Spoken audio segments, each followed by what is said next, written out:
शाहीन अफरीदी ने पिछले मैचेस में अच्छा खेला, तो वो आगे भी मैचेस में उसी से अच्छा खेलता रहे और बाकी जो प्लेयर्स हैं वो भी अच्छा खेलें। थोड़ी फील्डिंग का आई गेस थोड़ा इशू है that if they would improve it, और ओपनिंग वो ज़्यादा अच्छी करें। जी पाकिस्तान इंडिया का फाइनल तो इंशाल्लाह पाकिस्तान ही जीतेगा। इंडिया को हराएंगे जैसे जंग में भी हराया था। मैं इंडिया को ये मैसेज देना चाहूँगी कि इस बार जीत हमारी है और टिश्यूज़ अपने पास रखें क्योंकि आप लोगों के रोने निकलने वाले हैं। हमारे स्पेसिफिक राइवल्स हैं, वो वैसे भी जंग हम जीते हैं और मैच भी हम ही जीतेंगे। हम पर उम्मीद है अपनी टीम से कि पाकिस्तान की टीम ये फाइनल जीतेगी। इंडिया जो है वो आवाज़ बख्ता हुआ है बाद, अब उनको पाकिस्तानी टीम की जो सेलिब्रेशन है वो भी फायरिंग करते हुए नज़र आ रही है। इंशाल्लाह उनको और जलाएंगे। पाकिस्तान क्रिकेट की हिस्ट्री है, हार के जब आगे आते हैं इसी तरह सबसे हम हमेशा डेंजरस होते हैं, तो उम्मीद है कि इंशाल्लाह अच्छा परफॉर्म करेंगे। कमबैक हमारी टीम ने बहुत ज़बरदस्त किया है और इंशाल्लाह पाकिस्तान ही जीतेगा। तो 2004 में जब इंडिया की टीम आई थी पाकिस्तान, क्रिकेट बदल रही थी, मॉडर्न हो रही थी।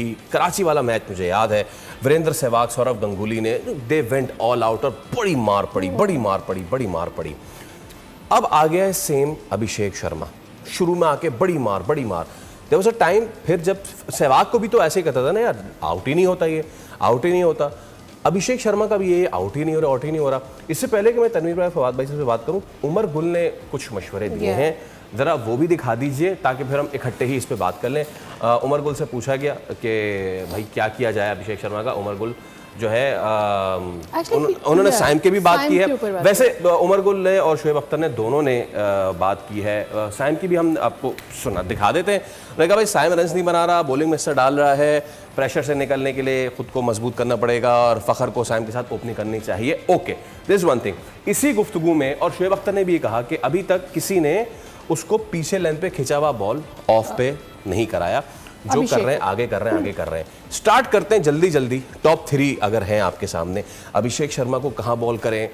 सूर्य कुमार यादव तो खैर वो चल भी नहीं रहे बेचारे, और शुभमन गिल। तो सूर्य से शुभमन और इससे अभिषेक से स्टार्ट करते हैं। अभिषेक शर्मा के लिए वो उस बॉलर को खेलना बहुत मुश्किल होता जिसको नया बॉल बहुत अच्छा करना आता है, जैसे कि मिचेल स्टार्क, जैसे मिचेल स्टार्क हो गया या और जैसा ग्लेन मैग्रा है, या मतलब यानी इस टाइप के जो बॉलर। ग्लेन मैग्रा तो खैर मैंने बहुत ऊपर लेवल पे कर दिए, लेकिन जिस बॉलर को नया बॉल करना आता हो और जिस बॉलर को लेफ्ट हैंडेड को बॉल बाहर निकालना आता हो, थोड़ा सा पीछे रखो और उसका कट होता हो बॉल बाहर, उस पे अभिषेक शर्मा के आउट होने के बहुत ज़्यादा चांसेस हैं। देखिए कोई भी दुनिया का बैट्समैन ऐसा नहीं होता जिसमें कोई ना कोई वीकनेस ना हो या उसके आउट होने के चांसेस ना हो, और अभिषेक शर्मा जिस तरह खेलता है, जितना खुला खेलता है, उसके आउट होने के बहुत ज़्यादा चांसेस हैं। और स्पेशली अगर आप उसको एक खिंचा हुआ बॉल हार्ड लेंथ पे पीछे बॉल करो, अगर वहाँ से अगर बाहर निकलता है बॉल, तो वो उसके स्लिप लगने के या कॉर्ड बैंड होने के बहुत ज़्यादा चांसेस है। स्लिप तो मैं समझता हूँ कि जितना वो पहले बॉल से मारता, स्लिप तो शायद ना ही हो, लेकिन फिर भी अगर आप उसके ऊपर प्रेशर डालना तो एक आध ओवर तो आप स्लिप लें उस पर, शायद मारने जाए तो लग जाए। तो उसको सिर्फ यही आपको चांस है कि आप उसको पीछे बॉल रखें, उसके ग्रेट एरियाज में जो उसके मुंह का बॉल है या ऑफ स्टंप से बाहर जिस पे वो बहुत स्ट्रांग है, तो वो उस पर आप जो है वो चांस ना लें। शुभमन गिल देखें, शुभमन गिल वैसे ही आउट ऑफ फॉर्म है बहुत ज़्यादा। और शाहीन अफरीदी को कोशिश ये करें कि वो जिस तरह उसने रोहित शर्मा को आउट किया था या उसने के राहुल को आउट किया था, उस लेंथ पे बॉल करे, पीछे बॉल करे। जब आपके हाथ में देखें, अगर मैं बैट्समैन हूँ ना, मुझे ये पता है कि शाहीन पहला बॉल आगे से अंदर लाने की कोशिश करेगा। एक चीज़ वो समझ ले, शाहीन उसका वो पेस नहीं है, कम हो गया है। तो मुझे ये पता ना कि आगे से ऑलमोस्ट यॉर्कर करता है, तो मैं पहले से ही आगे आ जाऊँगा, पहले से आगे आके बैट एंड पैड साथ लेके आके सीधा खेलने की कोशिश करूँगा, तो वहाँ पे मैं उसको टैकल कर सकता हूँ। लेकिन अगर आपका पेस 130-135 भी है, उस पर अगर वो सोचेगा ना मैं आगे आऊँगा, तो बॉल होगा थोड़ा सा पीछे, तो वो उसको फिर ये आइडिया नहीं होगा कितना स्विंग हो रहा कितना नहीं हो रहा, ठीक है ना। क्योंकि जब बॉल पीछे होता है ना, तो वो बैट्समैन समझता कि मैं आगे आऊँगा बैकफुट पे जाऊँ, उसमें वो गलती करता है, उसके आउट होने के चांसेस होते हैं। तो शाहीन को कोशिश ये करे कि उनका बल्ला ना खुलवाए, ठीक है। पहले 2-3 जो बॉल है वो थोड़ा सा बॉल पीछे करके स्विंग चेक कर ले कितना बॉल अंदर आ रहा है। और शाहीन की एक चीज़ भी मुझे अच्छी लगी कि वो जो बाहर बॉल करने लग गया है, पहले उसका बाहर बॉल नहीं निकलता था, अंदर सिर्फ करता था, बाहर के ऊपर राइट हैंडेड को बाहर पे उसने काम किया है, ठीक है। तो एक चीज़ मैं बता दूं, मैं पहले भी बोलता हूं कि अगर हम कहते थे ना कि यार बाबर रिजवान ने कभी कोई इवेंट नहीं जितवाया, तो भाई हारिस रऊफ, फ़खर जमान, शाहीन अफरीदी, अब आप तीनों के ऊपर भी मैच आ गया। आप तीनों भी करके दिखाएं कोई हमें कि फाइनल में कोई ना कोई ऐसी परफॉर्मेंस दिखाएं कि हम बोले। फ़खर ने फिर भी जिताया। मैं T20 की बात करूं, T20 क्रिकेट, फ़खर ने तो उसमें, बाबर भी था उसमें, चैंपियंस ट्रॉफी। तो वो जो है ना T20 क्रिकेट में आप कोई ऐसी परफॉर्मेंस हमें दिखाएं कि वाकई बोले कि यार शाहीन ठीक है, आपने पहले एक मैच हरवा दिया था, हारिस रऊफ आपने छक्का खा लिया था विराट कोहली से, वो आपने हरवा दिया था, तो आपने इस दफ़ा हमें कुछ ना कुछ करके दिखाया है। तो वरना अगर ये तीनों, स्पेशली फ़खर, शाहीन और हारिस रऊफ, अगर ये तीनों कुछ नहीं करते फाइनल में और अगर हमारी टीम हारती है, तो फिर इनमें और फिर बाकियों में कोई फ़र्क नहीं जिनको आपने हटाया हुआ है, तो फिर ये लोग भी टीम से बाहर होने चाहिए, क्योंकि ये भी कब से खेल रहे हैं। क्रिकेट फैन स्पेशली जो सब कॉन्टिनेंट है उनके लिए it's going to be a very exciting day कि इस टूर्नामेंट के अंदर ही तीसरा पाकिस्तान और इंडिया के दरमियान मैच होगा। इस मैच के हवाले से थोड़ा सा डिस्कस करते हैं, क्या हिस्ट्री है पाकिस्तान और इंडिया की फाइनल्स में, और कुछ और एस्पेक्ट्स के ऊपर मैं बात करूंगा। सबसे पहले तो ये कि जो फाइनल्स की हिस्ट्री है वो पाकिस्तान को फेवर करती है।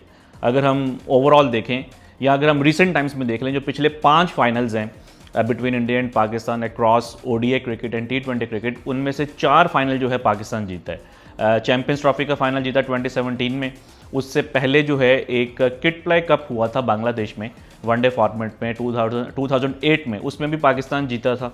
उससे पहले 2007 में T20 वर्ल्ड कप का फाइनल था जोहानिसबर्ग में, जो कि पाकिस्तान हार गया था, और उससे पहले 99 में बेंगलोर में और शारजा में पाकिस्तान 2 फाइनल्स जीता था। ऑब्वियसली ये कोई पिछले 25-26 साल का अरसा है और उसके बाद क्रिकेट काफ़ी चेंज हो गई है। करंट सिनेरियो में इंडिया की टीम ही फेवरेट है, मगर पाकिस्तान के लिए एक मोटिवेशन ज़रूर होगी कि उन्होंने बड़े मैचेस में अक्सर इंडिया को हराया है। जावेद मियांदाद का जो छक्का था शारजा में, वो भी एक इस तरह का मैच है जिसमें कि पाकिस्तान ने इंडिया को फाइनल में हराया था, और भी काफ़ी फाइनल्स हैं। तो मगर obviously on the given day जो टीम अच्छा खेलेगी वही जीतेगी। करंट फॉर्म इंडिया की बहुत अच्छी है। एक जो मैंने बहुत इनक्रेडिबल स्टैट देखा वो ये कि since the start of 2023 world cup जो कि इंडिया में हुआ था, उस वक्त से लेके अब तक जितने भी ग्लोबल टूर्नामेंट्स हुए हैं उसमें इंडिया सिर्फ एक मैच हारा है, जो कि 2023 का वर्ल्ड कप फाइनल था। 2023 के वर्ल्ड कप में एक मैच हारे, उसके बाद T20 world cup West Indies में और अमेरिका में इंडिया वर अनबीटन। उसके बाद चैंपियंस ट्रॉफी हुई, इंडिया वर अनबीटन, और अब एशिया कप में भी इंडिया अनबीटन है। एक मैच टाई हुआ जिसको कि इंडिया ने सुपर ओवर में जीता, जो आखिरी मैच था। तो एक इतनी अच्छी फॉर्म है इंडिया की, और पाकिस्तान जो है थोड़ा सा आप कह लेंगे स्ट्रगल करके जो है वो फाइनल में पहुंचा है। तो एक फिर भी जो है हम ये हम एक्सपेक्ट करेंगे कि एक अच्छा और इंटरेस्टिंग मैच होगा। एक जो मैंने चीज़ नोट की और वो मैं आपके साथ शेयर भी करना चाहूँगा कि अगर आप देखें तो दुबई में काफ़ी लो स्कोरिंग मैचेस हुए हैं। आई नो कि लास्ट मैच में 200 रन हो गए थे, वो टाई हुआ, मगर दुबई में हाई स्कोरिंग मैचेस हैं वो रेयर हैं। और अगर आप पिछले 5 साल को देखें तो दुबई में जितनी भी क्रिकेट हुई है, यहाँ पे एवरेज टोटल जो है वो 156-157 इसके आसपास है, एवरेज फर्स्ट इनिंग्स टोटल। लेकिन जो प्लेऑफ्स मैचेस हैं, यानी कि एलिमिनेटर्स हो गए, क्वालिफायर्स हो गए, सेमीफाइनल्स हो गए, फाइनल हो गए, ये जो पिछले 5 साल में यहाँ पे मैचेस हुए हैं वहाँ पे average total is close to 180। तो आप देखें कितना डिफरेंस है कि ओवरऑल 156, मगर प्लेऑफ्स में या नॉकआउट स्टेज में दुबई में average first innings total is 180। इससे पता ये चलता है कि दुबई में जो उनका स्क्वायर है उसमें काफ़ी डिफरेंट पिचेस हैं, और नॉर्मली जो बेस्ट पिच होती है या जो हाई स्कोरिंग पिच होती है वो उसको सेव करते हैं for the big games like India Pakistan का मैच हो गया, सेमीफाइनल हो गया, वर्ल्ड कप फाइनल हो गया। आप अगर 2021 का भी वर्ल्ड कप देखें तो उसमें काफ़ी लो स्कोरिंग मैचेस हुए थे, मगर जब सेमीफाइनल हुआ दुबई में और फाइनल हुआ, सेमीफाइनल पाकिस्तान ऑस्ट्रेलिया का था और फाइनल ऑस्ट्रेलिया न्यूजीलैंड का था, वो दोनों जो है हाई स्कोरिंग मैचेस थे कंपैरेटिवली, यानी कि वहाँ पे 170-180 जो है वो भी आपको लग रहा था कि एक कम टोटल है। इसी तरह आप IPL के कुछ मैचेस देखें, प्लेऑफ्स जो कि फाइनल या सेमीफाइनल, क्वालिफायर या एलिमिनेटर्स, उसमें भी काफ़ी हाई स्कोरिंग मैचेस हुए हैं। इसी तरह ILT20 में मुझे याद पड़ता है 2016 के अंदर जब PSL जो है वो दुबई में हो रही थी, तो वहाँ पे कई पिचेस थी जो कि लो स्कोरिंग थी, और एक पिच ऐसी थी जिस पे बहुत ज़्यादा हाई स्कोरिंग मैचेस हो रहे थे, और वो फाइनल के लिए एलोकेट नहीं की गई थी। फाइनल एक दूसरे पिच के ऊपर होना था, मगर ड्यूरिंग द टूर्नामेंट ऑर्गेनाइजर्स ने ये रियलाइज़ किया कि नहीं, हमें फाइनल के लिए एक अच्छी पिच चाहिए, और फाइनल से 1-2 दिन पहले जो है वो पिच को चेंज कर दिया गया था ताकि जो टूर्नामेंट का जो सबसे बड़ा मैच है वो एक अच्छी पिच के ऊपर हो। ये बात करने का मकसद ये है कि इवन दो कि हमने इस टूर्नामेंट में कुछ लो स्कोरिंग मैचेस देखे हैं, मगर ये एक बहुत स्ट्रॉन्ग पॉसिबिलिटी है, सिर्फ पॉसिबिलिटी है, मैं कोई प्रिडिक्ट नहीं कर रहा, एक स्ट्रॉन्ग पॉसिबिलिटी है कि जो फाइनल है इंडिया और पाकिस्तान का वो एक अच्छी पिच के ऊपर होगा, यानी कि जहाँ पे आप 180-190 कर सकते हैं। जो इंडिया पाकिस्तान का जो लास्ट मैच था सुपर 4 का, वो भी इसी तरह की कंडीशंस थी जहाँ पे कि 180-190 लग रहा था कि विनिंग टोटल होगा। तो जब आप एक बैटिंग पिच के ऊपर खेल रहे हो तो वहाँ पे आई थिंक कि आपकी बॉलिंग जो है वो ज़्यादा स्ट्रांग होनी चाहिए। इंडिया को तो ये इशू नहीं है क्योंकि इंडिया के पास जो है वो 3 अच्छे स्पिनर्स हैं और उनके पास 2 जो है वो स्पेशलिस्ट फास्ट बॉलर भी हैं, देन हार्दिक पांड्या भी हैं, तो 6 बॉलिंग ऑप्शंस हैं उनके पास। पाकिस्तान के साथ इशू ये है कि पाकिस्तान साइम, नवाज़ और फ़हीम, इनको जो है वो 8 ओवर्स के लिए यूज़ करेगा, आई मीन मोस्ट प्रॉबेबली, क्योंकि शाहीन 4 ओवर्स करेंगे, हारिस रऊफ़ 4 ओवर्स करेंगे, अबरार 4 ओवर्स करेंगे। अगर इनका बुरा दिन नहीं जाता तो नॉर्मली ऐसे ही होता है। बाकी के जो 8 ओवर्स हैं वो फ़हीम, नवाज़ और साइम को करना होंगे। तो आई थिंक ये थोड़ा सा एक क्रूशल चीज़ हो सकती है कि स्पेशली जो फ़हीम के 1-2 ओवर्स हैं वो इंडिया जो है उनके ऊपर जो है अटैक कर सकता है और वो शायद डिफरेंस भी क्रिएट कर सकते हैं। बट ऑब्वियसली इंडिया के ऊपर प्रेशर भी होगा क्योंकि वो फेवरेट्स हैं और नॉर्मली फेवरेट टीम के ऊपर ज़्यादा प्रेशर होता है। तो आई होप कि फ़हीम जो है वो अपना एक्सपीरियंस यूज़ करेंगे। अगर आप फ़हीम के ओवरऑल नंबर्स देखें तो वो अच्छे हैं, मगर नॉर्मली वो इजी ओवर्स करते हैं, यानी कि जहाँ पे ज़्यादा आपको बैटर्स जो हैं वो ज़्यादा अटैक नहीं करते। मगर एक बड़े मैच में इंडिया को भी ये आइडिया होगा कि हारिस रऊफ़, शाहीन अफरीदी, अबरार, इन 3 बॉलर्स को थोड़ा जो है वो मोहतात होंगे। तो एक और जो इंटरेस्टिंग चीज़ थी वो ये है कि क्योंकि आपके पास नए बॉल का बॉलर नहीं है अलॉन्ग विद शाहीन, कभी पाकिस्तान फ़हीम को यूज़ कर रहा है, कभी हारिस रऊफ़ को यूज़ कर रहा है और अबरार को भी यूज़ किया पावर प्ले में, तो पाकिस्तान हारिस रऊफ़ से जो है वो ज़्यादा ओवर्स करवा सकता है। हमने पिछले मैच में भी देखा, बांग्लादेश के मैच में पावर प्ले में हारिस रऊफ़ ने 2 ओवर्स किए और उसमें एक जो है उन्होंने आउट भी किया, सैफ हसन, जो कि शायद उनके सबसे इंपॉर्टेंट बैटर थे।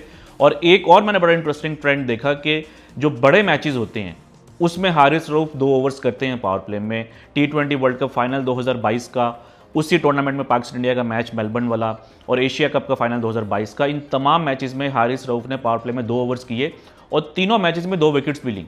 हाँ, पाकिस्तान वो तीनों मैचेस हार गया, वो जीत नहीं सका, बट आई थिंक कि वो एक कोइंसिडेंस है, इस चीज़ में कोई को रिलेशन नहीं है।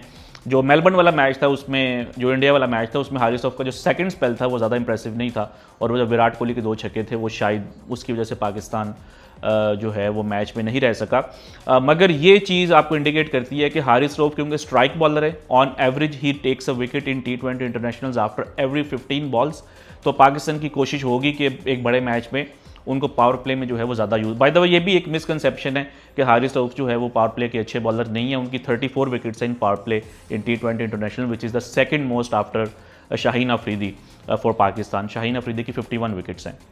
वनडे में हारिस रऊफ़ का पावर प्ले का इशू है, मगर T20 में वो रेगुलरली बॉलिंग करते हैं। तो आई थिंक कि पाकिस्तान के लिए जो की चीज़ होगी वो उनकी फास्ट बॉलिंग है। आप अगर 180-190 भी कर लेते हैं इंडिया के अगेंस्ट तो आपके बॉलर्स को जो है वो स्टेप अप करना होगा। और आई थिंक कि जिस तरीके से अभी दोनों बॉलर्स रिदम में हैं, मुसलसल विकेट्स ले रहे हैं, हारिस रऊफ़ ऑलमोस्ट हर मैच में विकेट्स ले रहे हैं, शाहीन अफरीदी जो है वो पिछले मैच में मैन ऑफ द मैच भी थे। हाँ, शाहीन का जो इंडिया के अगेंस्ट रिसेंट रिकॉर्ड है वो थोड़ा सा इंप्रेसिव नहीं है, पिछले 4 मैचेस में उनकी 1 विकेट है, मगर Shaheen is a big game player. आप उनके PSL फाइनल्स देखें या और बड़े मैचेस देखें तो उन्होंने हमेशा स्टेप अप किया और अब तो बैटिंग से भी वो बहुत ज़बरदस्त परफॉर्म कर रहे हैं। तो होपफुली पाकिस्तान के शायकीन को और इंडिया के भी शायकीन को एक अच्छा मैच देखने को मिलेगा। I think Pakistan they should go with a pace heavy team, जो कि अनलाइकली लग रहा है क्योंकि पाकिस्तान फ़हीम को ड्रॉप नहीं करेगा, क्योंकि थोड़ा सा वो परेशान रहते हैं कि बैटिंग जो है वो कौन करेगा एंड पे। In that case I think may be Pakistan they can replace Hussain Talat with a specialist fast bowler. अगर आपको फ़हीम की बैटिंग पे बहुत ज़्यादा ट्रस्ट है तो आप उनको टॉप 7 में एज ए बैटर खिला लें और एक स्पेशलिस्ट फास्ट बॉलर को ऐड करें, समबडी लाइक वसीम जूनियर या सलमान मिर्ज़ा, तो ये बेहतर कॉम्बिनेशन बनेगा। ये मेरा ओपिनियन है, बट आई थिंक पाकिस्तान में भी they will go with the same team, या हो सकता है हसन नवाज़ को लें, बट बॉलिंग में आई डोंट थिंक कि पाकिस्तान 3 स्पेशलिस्ट फास्ट बॉलर खिलाएगा। अगर खिलाएगा तो आई थिंक पाकिस्तान के लिए बहुत बड़ा एडवांटेज होगा। तो होपफुली आपको ये स्टैट्स और ये नंबर्स जो हैं वो पसंद आए होंगे। हम एशिया कप के फाइनल के बाद दोबारा आपसे मिलेंगे with some new facts and figures.